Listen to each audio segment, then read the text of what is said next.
Hey everybody, here's a little garden update for you. Now this is back at my house that I have my fig trees in that you might have seen in the past. So just to give you a little update about here we are in April Fool's Day. It's April 1st here in North Texas. And you can see that the fig trees have been cut back. They were getting really tall. And I don't really want a big tall tree. I want more of a shorter bush because then you can reach the fruit and stuff like that. But last year winter we had that terrible freeze that really stunted and set back my fig trees. So now here we are, and the leaves are emerging, and this is great. I got three nice fig trees that are now, oh gosh, maybe 7 years old, and they've been producing very well.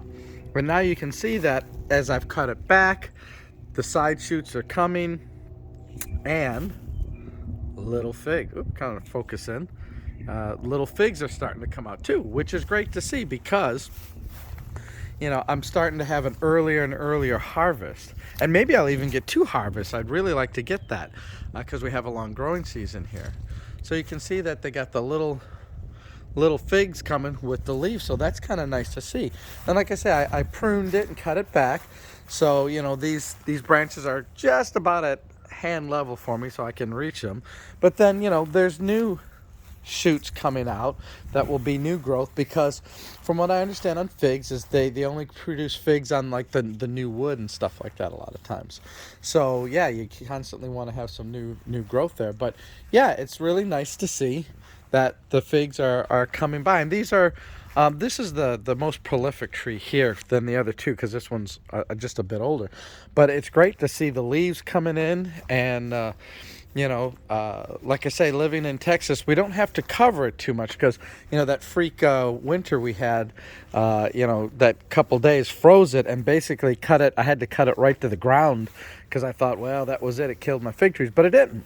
The roots and everything underneath came up again last year, and I got some figs, and now I'm hoping to really have some good figs this year. And just from the look of things, I should. Anyways, that's a garden update. We'll show you some of the stuff happening at the other garden where my mom lives. That's where I do the most gardening right now. This is still a work in progress. Once I can get the time, some of these stones, and you can see my backyard. In way old videos, I had gardens and containers back here. But this is all virgin land, so to speak.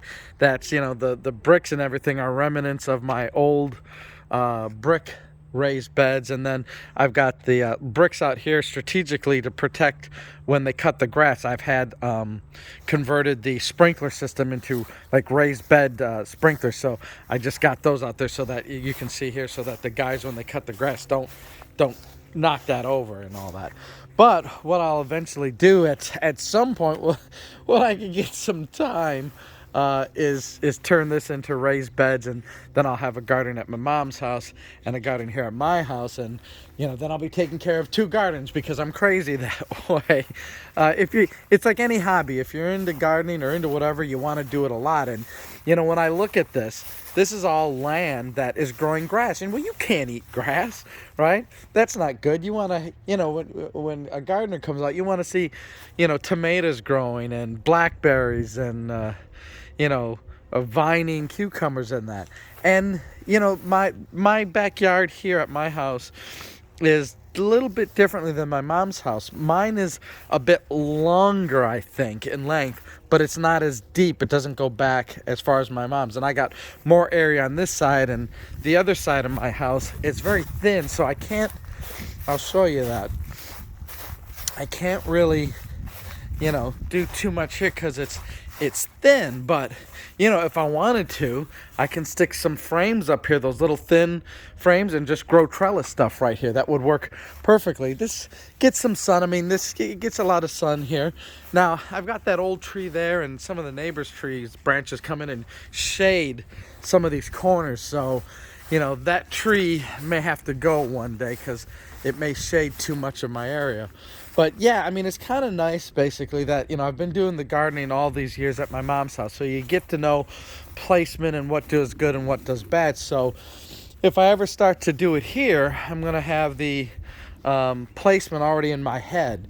You know, I'm not going to put fruit trees or blackberries against the back fence. I want to be able to go circularly around it. And, you know, this might be good actually just for some trellis stuff. That way I don't have to dig back deep into a deep bed. You know, if you make a 3-foot raised bed, you can't reach in and get it because then that wall's there.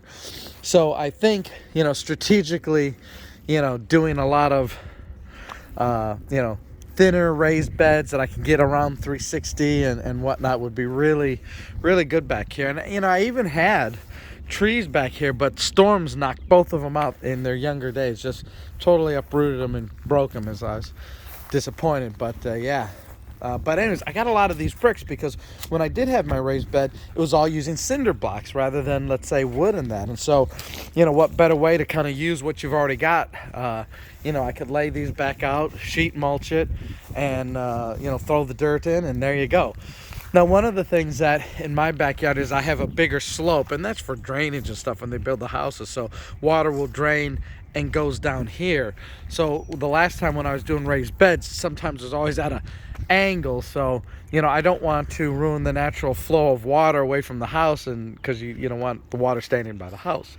But you definitely try to get your gardens lined up a little bit too. So yeah, I mean, you know, like I say, you know, there's so much work that I've been doing at my mom's house, and when I look here, it's like, the potential of doing so much more here.